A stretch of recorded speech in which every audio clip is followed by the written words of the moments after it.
पवित्रतेचा, भाऊ बहिणीच्या अतूट नात्याचा सण आला रक्षाबंधन आला।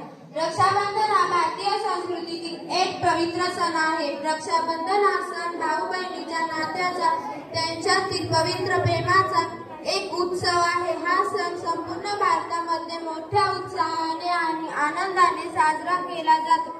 दरवर्षी श्रावण महिन्यातील पौर्णिमेला हा सण असतो।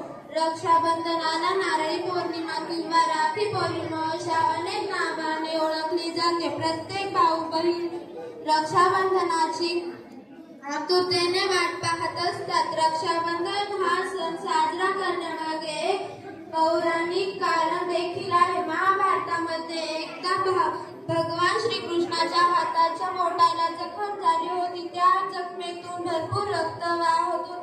तेव्हा पांडवांची पत्नी द्रौपदी हिने आपल्या साडीचा पदर फाडून श्रीकृष्णाच्या बोटावर बांधला होता। तेव्हा श्रीकृष्णाने द्रौपदीला रक्षा करण्याचे वचन द्रौपदीला दिले होते। त्यानंतर एकदा कौरवांनी द्रौपदीचे वस्त्रहरण करण्याचे प्रयत्न केला आणि त्यावेळी भगवान श्रीकृष्णाने कौरवांपासून द्रौपदीचे रक्षण केले होते। तेव्हापासून रक्षाबंधन हा सण साजरा केला जातो।